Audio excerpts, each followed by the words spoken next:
Got it. See, we're all upside down today. Kathy's in Wisconsin. Kip Inglis is in the same room as Kathy. We've changed our names. If you want to take a look at our names, all in the spirit of Wisconsin. It's nice here. Yeah. It's warmer. No, it's warm compared to, yes, it's warm. Balmy. Balmy. Balmy. Balmy. Till tonight. Yeah. I was talking with some lady when I was getting on the little transit train in Denver to go from one terminal to the other. And she says, it's going to snow here tomorrow. It did. Did it? I was like, oh my God, I'm so glad I'm leaving. Oh my God. Couldn't deal with snow. It's gonna be 90 here tomorrow. 90? No, thank you. Yeah. Not prepared for that yet. There's no preparation. It's just happening now. Yeah. All right, where are we at, Amy? We are, people are still coming in. All right. Kathy, I volunteer for the Association of Preserved Cape Cod. So I helped out for a 1-hour flower gardening Zoom yesterday. Yes. Do you know how hard it was for me to just not be silly? They're all serious talking about gardening. I'm like, Did you have like a dandelion in your hand? no, Pollinator. I didn't know what to do. I wanted to be like, hey, everybody, because everybody's like this. I know. Got to add a little fun. All right. There's Akko. I see you. Hey. Hi. All right, you ready to count us in? Okay. I'm doing a lot Dance of collectors ready, choirs ready, backup band Suzanne has ready. figured out a way to RSVP now, so thank goodness. Everybody's muted. Great. Okay.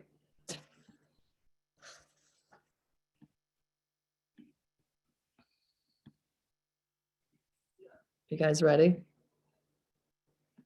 Well, it's the end of the week. Now where you been? Well, now it's Feedback Friday, so come on in. Come sit down and stare at your screen. We got a presenter that you never seen. We're Feedback Friday, we're on the loose. We'll be the train, you be the caboose. It's Feedback Friday with Kathy and Amy. Mashed potatoes and the gravy. It's Feedback Friday all day long. Feedback, feedback, Feedback Friday. Well, good morning and welcome to Botanical Colors Feedback Friday. Today is episode 97. Feedback Friday is our weekly show where we speak with dyers, artists, scientists, writers, flower growers, scholars, and all sorts of interesting people about our favorite topic, natural dyes and color. Hello, everyone. I'm Kathy Hattori, president of Botanical Colors, and alongside Amy Dufault, our Director of Sustainability and Communications. I'm so happy to welcome you to Feedback Friday. I am broadcasting today from Wisconsin. So I changed my name to Cheese Vegan because a long story, but anyway, I did. And Amy is the state of cheesiness, which is a true statement. And so here we are, ready to welcome you to a new episode of Feedback Friday. And joining us today is Lourdes Still. Lourdes has a flower and farm operation that's called the Masagana Flower Farm and Studio. And the flower farm inspires eco-conscious consumers and florists alike to embrace local, seasonal, and sustainable blooms as their flowers of choice, as opposed to the industrial Safeway or Walmart bouquets that we all pick up in a panic.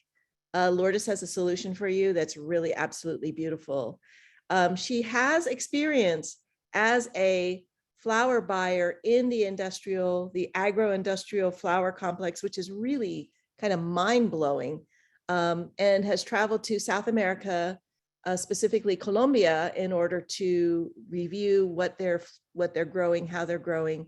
She has some pretty eye-opening pictures for us about how flowers are industrially grown and processed and then end up in our markets, and what she decided to do as an alternative to that.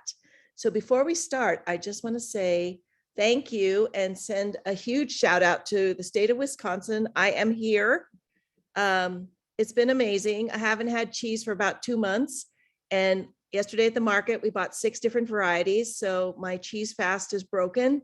But it's absolutely beautiful here, rolling hills. We're headed up north. We're going to be doing some indigo. It'll be really interesting.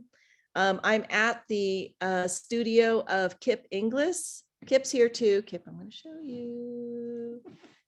We usually shout out to Kip. I'm like wedded at the hip to Kip right now. So happy to be here. And just want to thank everybody who's been supporting us for Feedback Friday and beyond. And we're really, really grateful for your incredible support. We could not do this without you. Our normal housekeeping detail is Amy is our moderator. She'll be both maintaining us in mute while Lourdes gives her presentation. And secondly, she'll open up the chat at the end of Lourdes's presentation so that you could ask questions. We'll have everybody muted, as I said. The call's being recorded. We'll be able to unmute and say hello.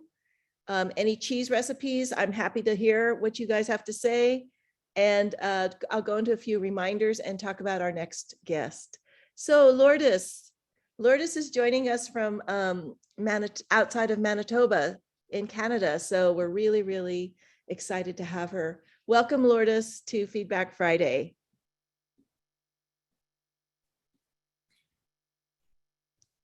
Hi, yeah, thanks for welcoming me, Kathy. I'm just gonna share my screen here. Yeah, thanks so much again for joining us today. When Amy messaged me about guesting here, I just really felt like privileged to be asked and honored, because I've been following botanical colors for quite a while now, and just really astonished, like, and fascinated with the other natural dyers that I do read about in their page. So it's really an honor to be here with you. It seems like this is such a close-knit community, and I'm so glad, yeah, you coming on and to hear my story. So my presentation, I'm calling it Growing Joy, and today you'll see how flowers and tinta, which are dye in English, are shaping my life's work and also like my small business.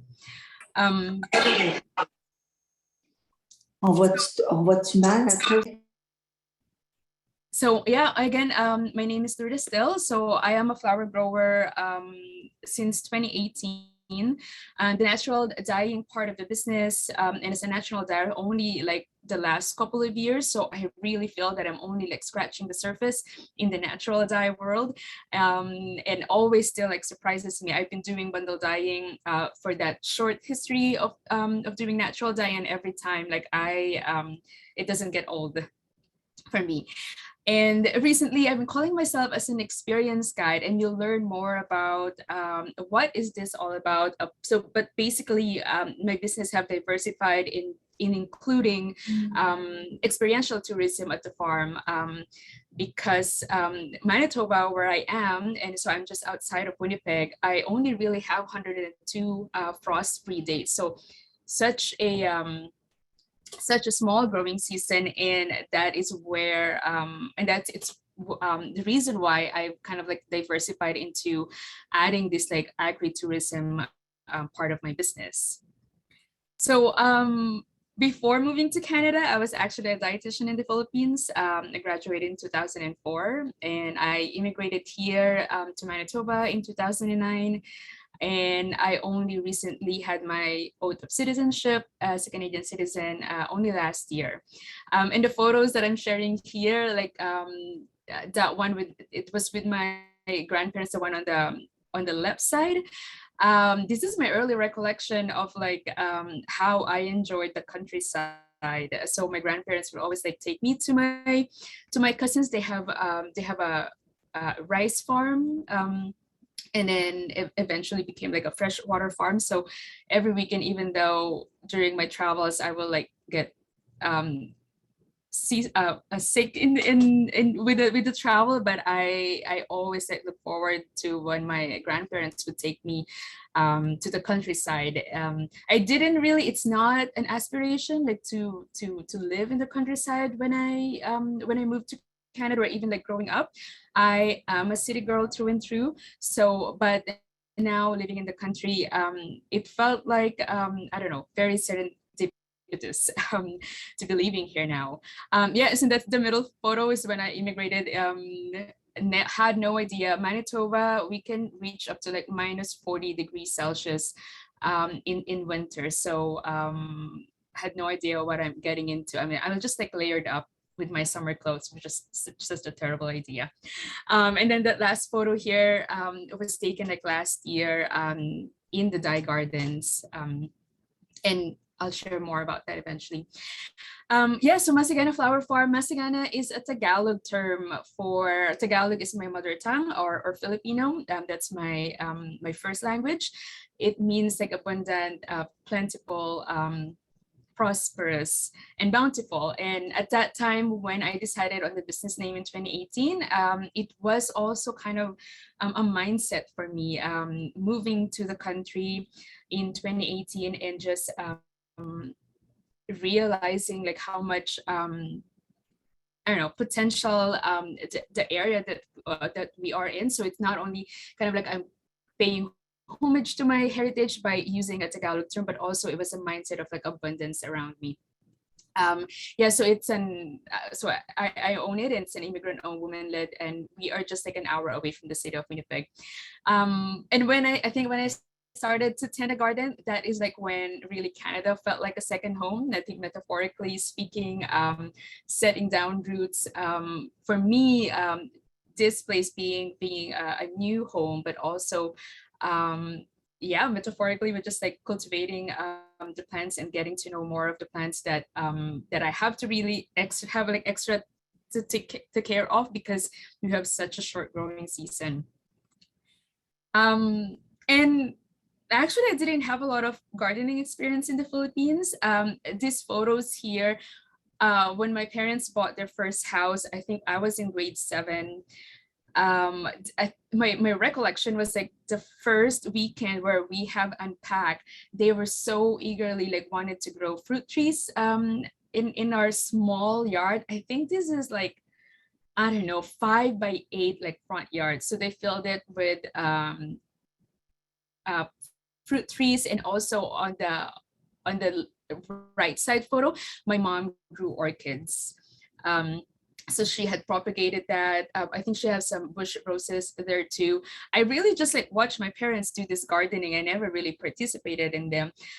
So now, and growing up too, so not having a garden, I grew up in a Catholic church. So we as kids were required to go to church, but specifically for the month of May, which is Flores de Mayo in the Philippines, we are encouraged like to go to church every day. And at some point, I didn't want to go to church without like, you know, a posy of like flowers. So what I would do, because it's just a walking distance from our house to the church, I will actually like steal flowers from our neighbors and like really yanking all this like bougainvillea and some other like native plants. And so now owning a garden, I felt like it was a redemption, because at that time I will steal all these flowers, go to church, never ask for forgiveness for that sin.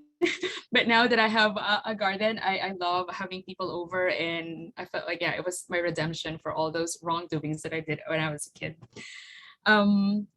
But actually, and then I'm just gonna insert this like story. So I'm realized that a few of the works that I've done in the past, I call this one like hanging gardens. So this was an exhibit that I did in Winnipeg, and it was a month-long exhibit at a church that I was going to. It was in winter, and I think became an inspiration for a hanging garden exhibit that I did there. And what I encouraged people to was whenever they come back, like every Sunday, to look at it like at a different angle. So I had instructions on the wall to come back the next Sunday, and then maybe even lie down on the floor and then just like look at flowers at a different perspective. Because I don't think that we really see not a lot of us see beauty in even like the dry state of flowers. So it was a really a great installation to just like, I don't know, appreciate the flowers on their like end states, so to speak. And then so Kathy was like mentioned that I used to be a flower buyer, so it was a profession that I did hold for like 6-7 years as a purchasing coordinator. So this is when I'm already moved to Canada. So we're fast forwarding to 2012 is when I began working as a purchasing coordinator, and then the following year I had this opportunity to go to Colombia. There's a flower convention like every year, and it changes from Colombia and then Ecuador. So this year it was in Bogota. So in between attending the conference and meeting the sales rep that I've only get to talk over the phone, we get to visit the farms in the surrounding area. Most of them are in the outskirts of Bogota, and I think there was, I can't remember like how many farms we had like to travel, like just really outside Bogota. But it was at that time, it gave me a different kind of appreciation to the floral industry, really. It was pretty amazing to see all these like greenhouses, and also meeting passionate farm manager. They knows the in and outs of their operation. It really changed the dynamic of my relationship with the sales rep, because just like the rapport, we had rapport right at the start when I was working that job, but meeting them and seeing the passion for what they're doing was pretty incredible to witness. At this time around in my personal life too, I was into this like slow food movement. So I think it came to eventually, I wonder if there is like slow flower movement, and true enough, there is. So that's kind of like my and this is my introduction basically to the world of flowers. Yeah, and just like, and then one of the photo there is like just a sea of roses that are ready to be packed, depends on our order, that get like shipped to flew to Miami, and then from Miami drive by a semi truck to Canada. This is another photo, Amy and Kathy. This is the photo that I was talking to you about. So they would breed roses and they're like taller than me. I am 5 feet tall, so there is actually a market for this tall of roses. I think these are probably 6-7 feet tall. And then the photo on the left there, so that is like the cooling process. So flowers that are imported from South America, right from the start, when they are boxed, they would blow cool air into those boxes. So that's where the cold chain starts. So the flowers are in cold chain until they reach the final destination, which in this case, the warehouses we have here in Winnipeg and all the way Western Canada. And then the photo on the right, this is a greenhouse where just the plastic got torn apart, like from, they had, I think, a typhoon just like weeks before we left. And so the other reality that I'm seeing in South America is the change of ownership, like the change of ownership, because the small operations eventually would go bankrupt, and then they just got take over by bigger companies. So that was very common. I was a little, I don't know, a little sad to see, but a reality in South America. And this is in 2013, and I don't know if you guys maybe like 2 3 years, like 2 or a year ago, when Ecuador is having all those um, heavy rains, and I can just like imagine, how much hardship that is for farm operators. But still talking about that flower buying job that I had, I'm so grateful for them too, because they were able like to let me practice my hands, with flower arranging. So yeah, I mentioned that it was my introduction to the world of flowers. And then I gradually became a floral designer. So I was self-taught. I even did my own wedding bouquet, which is this one. But these are like the friends and referrals that I got when I was like working as still as a flower buyer, and then my side hustle was a florist or floral designer. And then fast forward to 2016 is when I first met my husband now, Kevin, and he already has this property outside of Winnipeg when we met.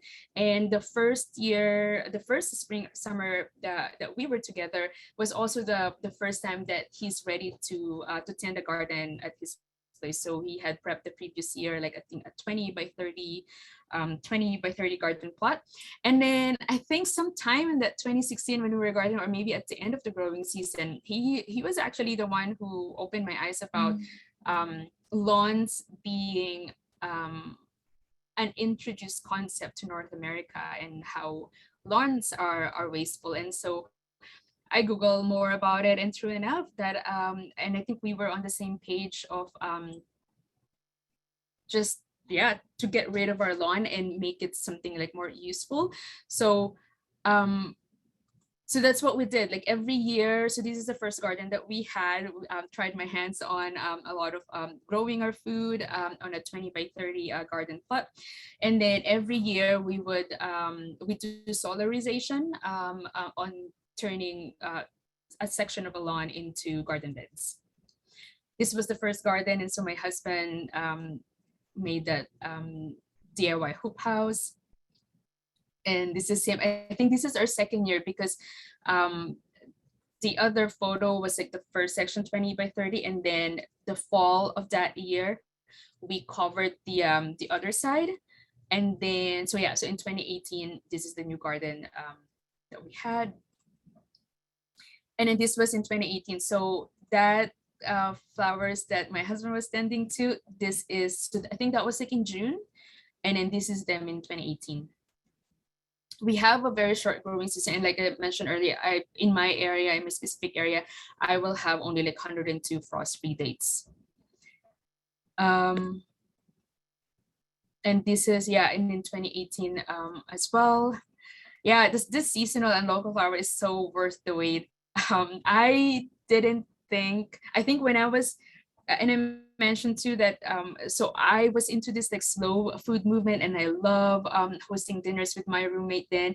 And and I think it really felt special whenever the menu or the dinner that I will be making had like some seasonal ingredients from the farmers market. And then it came to mind, like, if there is such a thing as slow flower movement. And through just this rabbit hole of like looking on Instagram, click on hashtags or people, places that people get tagged, I learned about floret farms. And then the year of 2018, winter of 2018, I took actually her course to really just like learn more about this like small scale, high intensity flower growing, because that is kind of like the plan on what I wanted to do, or what we wanted to do in our lawns once we have completed turning our lawns into garden beds.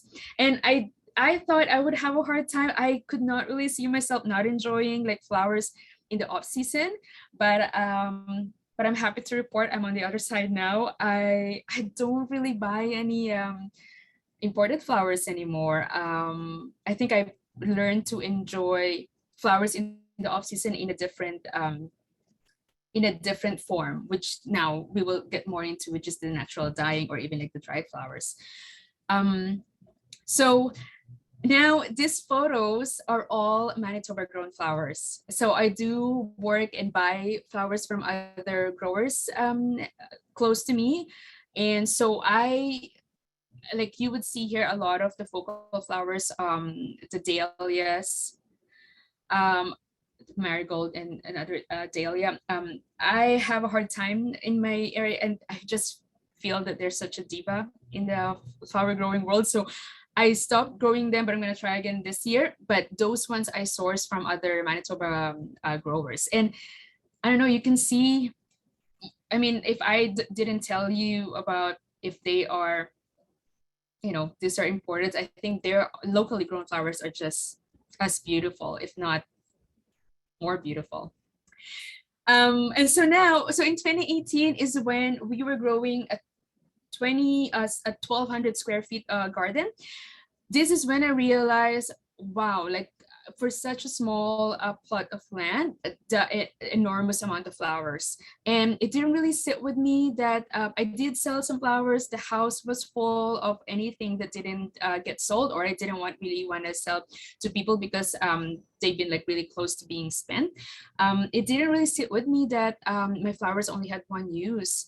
I mean, granted, I put them in a compost and eventually it will go back in my garden as an amendment. But I was really like trying to think of other ways that my flowers can be of use. And so since then, whenever I would decide on which flowers that I'm going to be growing, I have this like trifecta, and they should meet at least like 2 of my categories. So they should be good as fresh cut flowers and also hold their shape and color when dried. So they should be good as dried flower as well, or fresh as good as fresh cut flowers and also as a natural dye source. And then so 2018, and then in 2019 I learned about my neighbors, and air quotes because they're like 20 minutes away from me, like these fiber farms that are around me. And I visited them and attended an eco printing workshop with Caitlin French. She's a Canadian artist based in Vancouver. She was visiting, and they hold this like eco printing workshop in winter of 2018, and my mind was just blown. I heard, or I learned about that we can grow indigo in our zone, you know, as an annual. And then there's a lot of like crossover on the cut flowers that I grow that are also used as natural dye. So it was one of the light bulb moments for me that if I really want the one way that I can still like run a seasonal flower farm is to diversify with natural dyeing, so that I can have like a year-round activity with the business. And so now fast forward to 2021. So we have turned most of the lawn space that we wanted to be growing flowers. So we are now at 4,800 square feet. And this is the one actually right in front of our house. And these are new beds from last year. And yeah, and we will be growing again in this garden space. Yeah, and this is the first year that I grew indigo. So this was in 2020.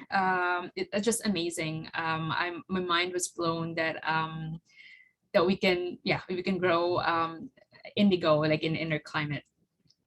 Yeah, and so these are just some of the works that I've done. So this photo was last year, and these are Rubenza Cosmos, and then we have the Bright Lights Cosmos here.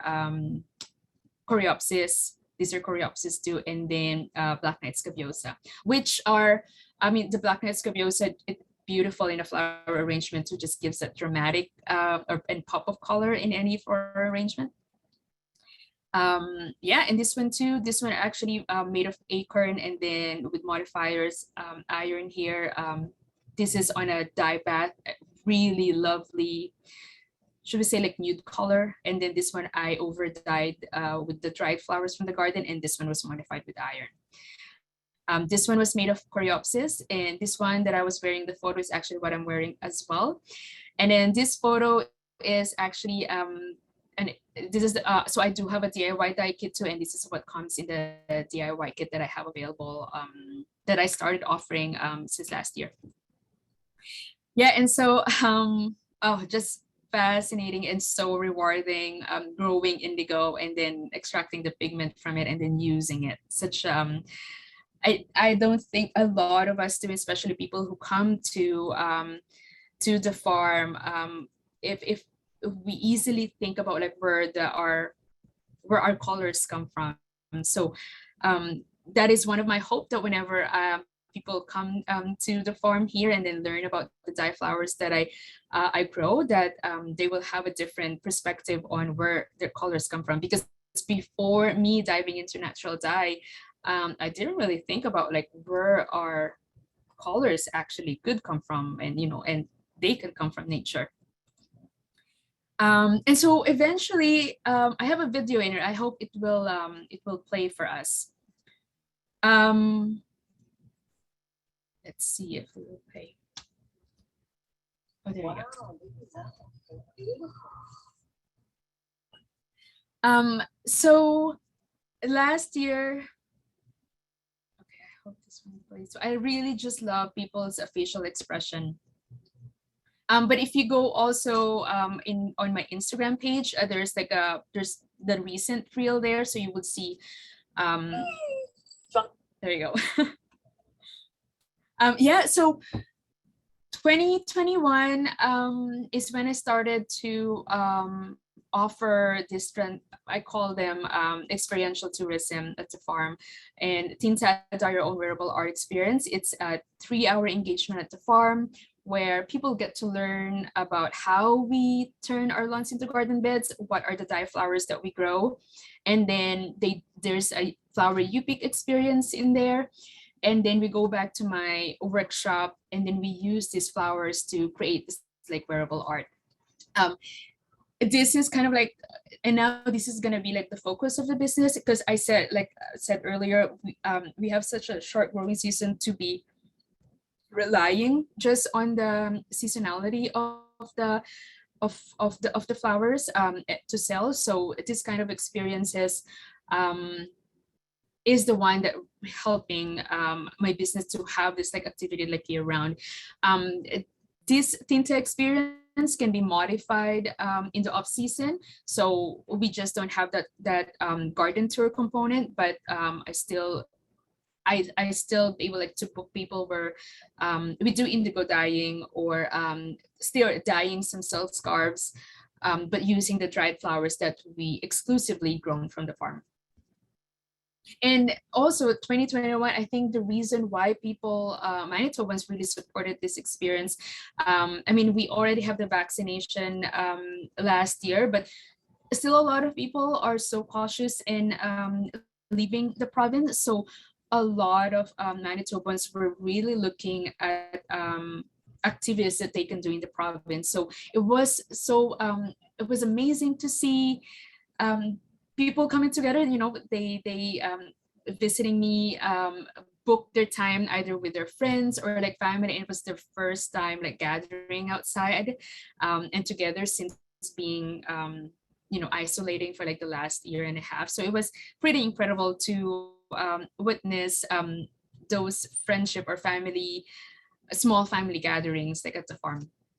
Yeah, so there is the participants or my guests fill these baskets, field grown dye flowers, and then we do bundle dyeing. There's also an indigo dyeing component in the experience. So that is within the 3-hour Tinta experience that they book at the farm. Yeah, and so I think some people were asking too. So these are the silks that I'm using here are crepe de chine. This one was dyed with bright light cosmos. This one was with black knight scabiosa, and this one was mixed marigold, coreopsis, scabiosa, and then the bright light cosmos. Yeah, and that's the last, and this is the last slide.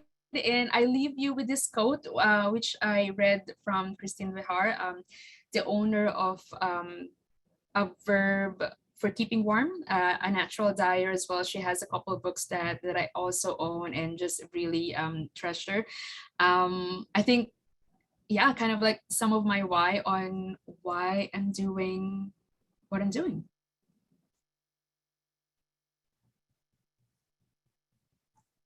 That was so beautiful and inspirational. Lourdes, thank you. Thank you for listening. What a Thank great end quote with Christine Behar. I really Yeah. like that. I really think love that's that. really good food for thought. Like, what are the things that we can do to work with people that share our beliefs and are trying to do things that are not harmful to others or to the earth, and that we can support those people that we believe in their work. That's really great. Yeah. I am going to turn this over to Amy. If you want to stop sharing, Lourdes, and Amy is going to run the chat and people who are asking questions, which I'm sure there'll be tons of them. All right. Thanks. Thank you for your presentation. I know when we talked on Tuesday with you, I was like, when I saw those pictures of the flowers that were taller than you, and I was telling you there's a really great book called Orwell's Roses. I can't stress to you guys enough to get that book, Orwell's Roses by Rebecca Solnit, and she talks a lot about the flower factories in Colombia, and as with anything, you know, thinking about where clothing is made, fast fashion. I'd never thought about fast flowers as much as I did when I read that book. Let's see. So Joan is asking, can you talk about growing indigo in a cold climate? Do you do starts indoors? Yeah, I do. I'm looking on the site here because this office is actually where I start all my seeds indoor. We have a 6x8 greenhouse, but it's unheated. Yes, so I start them. So my last frost date was between like May 21st, really sometimes still like in June. So I'll start them late April or late April. And then I waited out really until even like mid-June because they're so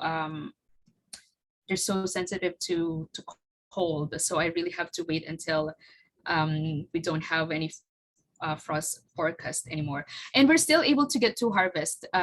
So in late July, and then wait it out and then let it grow again. And then the last harvest is like in August. So we get to harvest in our zone. I'm in zone 3. I don't know the equivalent for that in the States, but zone 3 is my hardiness. All right. Can you say again which flowers you can use for dyeing, or the flowers that you're using for dyeing there? Yeah, so Black Knight Scabiosa, which also I use in floral arrangement because they do give me like really tall stems. Coreopsis, I can't really use them for floral arrangement because they're so short. And then there's a few different Coreopsis that are my favorite, the Mardi Gras. And then for our zone, the lance leaf Coreopsis is actually can overwinter for us. So I'm so glad because the rest of Coreopsis there, I treat them as annual. Bright Lights Cosmos, so that orange flower, marigold too. I really brush off like marigold.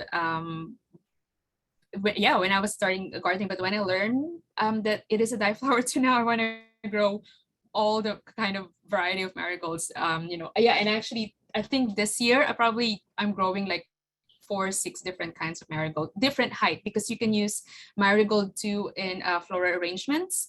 You just have to pick the tall varieties. And what else? So Cosmos, the Bright Lights Cosmos, I find Rubenza Cosmos too great as cut flower, and also the imprint on the textile. I wish that I could show you. I might be able to pull some of the ones that I is that it? Yeah, Coreopsis, Cosmos, Marigold. I may forgetting something. Madder, yeah, so those are the flowers. I'm growing Madder too, and they overwintered for us as well. So I'm really happy about that. Oh, that's awesome. Do you work with brides after they're done using the flowers at all to do some projects with them? It's on my wish list. Yeah, I'm actually gonna be collaborating with florists in the city. I really want that because actually this past weekend I just turned my I kept my bridal bouquet, and you saw that in one of the photos earlier, and now I got rid of them and then used them to dye one of my silks. So I've turned my, so I still kind of like, I still have my wedding bouquet, but it's on a silk scarf now. I have not working with brides, but it's in my wish list. I think just the logistics of it, I'm trying to figure out how to better I don't know, coordinate that, but it's on my wish list. I think that would be a great, I don't know, offering a different way of like preserving your wedding flowers. Yeah, and then have everybody just put them upside down when they leave, so that they're getting all the color, and then come back with a silk scarf like you have, and do some eco printing. The after party. Yes. Okay, let's see. Okay. Lots of people are saying that inspirational, and they loved your talk. So Tina has said, inspirational, Lourdes. I'm building a regenerative flower color farm in Zone 5A, Northern New York State. What amendments do you use with your dye plants? Also, do you use irrigation or overhead watering? Yes. Oh my God, I'm laughing because my irrigations, I do have an irrigation system.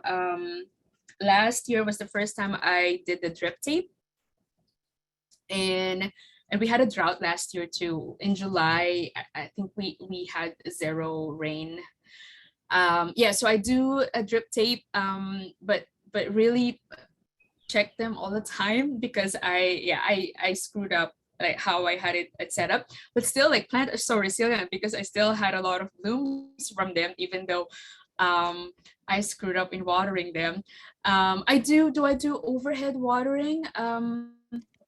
I do. I have some garden beds that the drip wasn't just like working well, so we had to do some, not so much of overhead watering. We tried to water them close to the roots as much as possible. And so what was the other question? And then amendment. Yep. Yes, I do. Luckily, there is a local company that's very close to me, so I can't remember like how many load of like compost I had ordered like last year. I use amendment as for the compost. Other than that, this year I'm gonna be trying out, we call it like four mix or like recipe, but that company won't deliver in my area. So I think I might do some amendments, mix like a potting soil and then with compost, and some amendments for some of our beds. But that's really the extent of it. And then and then fertilizing, I did it's called like, we call it eco tea. That's what I did a lot last year.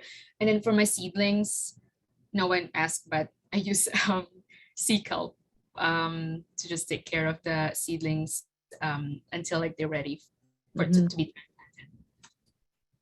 I'm buying some plants right now at this local nursery, and they have a big thing of like compost tea, so you can bring your jug and fill it up. I'm sure it's not, there's other places that have that. It's kind of local compost tea, which I think is the coolest thing.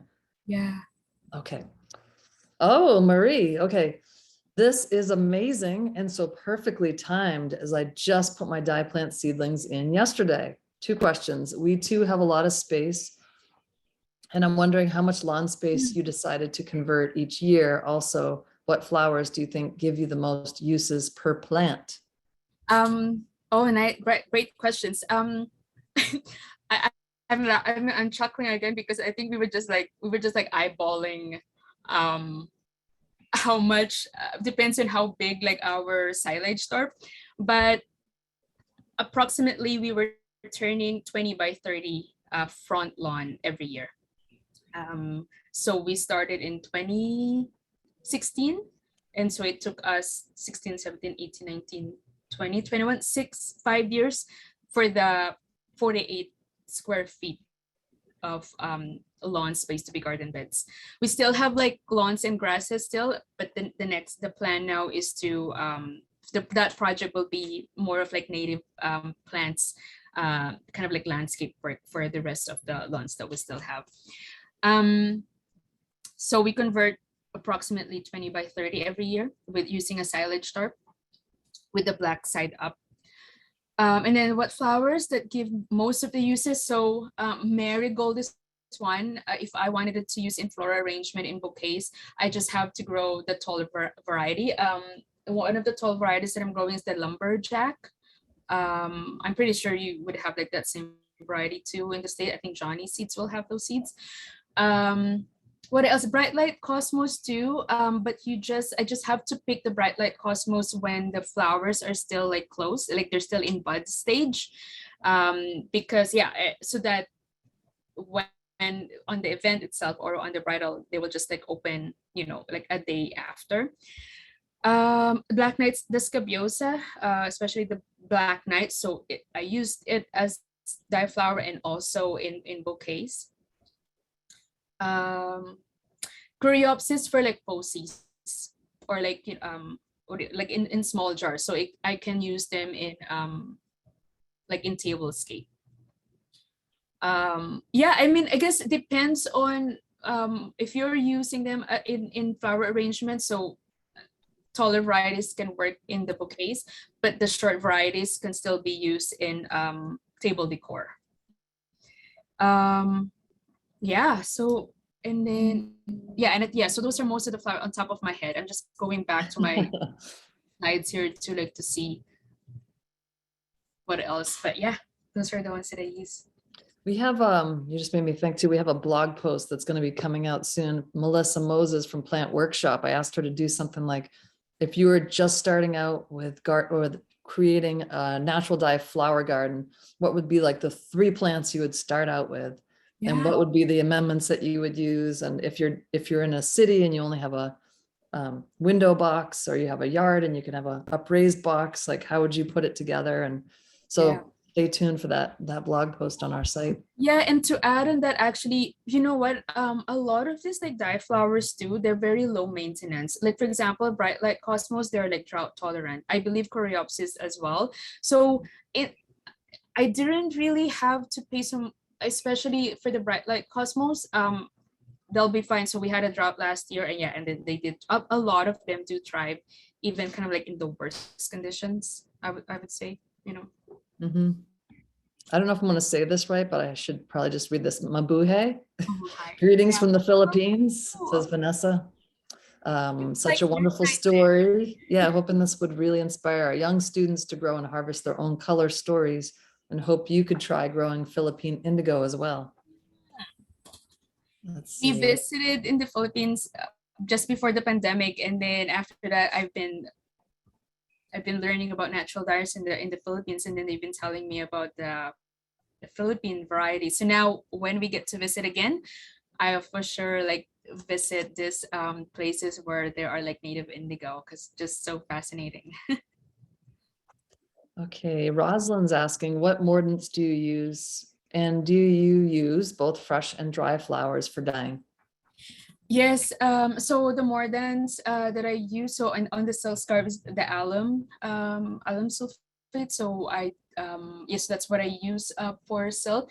For cellulose, same thing, like alum as well, but there's an extra step for the cellulose fiber, which is like the tannin part, which I really have to be watchful when I'm doing that step, because in the country we have well water, and so we have like a high mineral content, and they just change color in me right away. So, but that's the mordants that I do use. Yes, and I use both fresh and dry. So in that Tinta experience that I presented earlier, so we use the fresh flowers, and then for my own use and our own operation, so I have a staff, and so all summer long we are just very diligent in harvesting the flowers and then dry it properly, because we use that in winter work and also in my DIY dye kits. So yeah, I use them both fresh and dry. And how are you drying your flowers?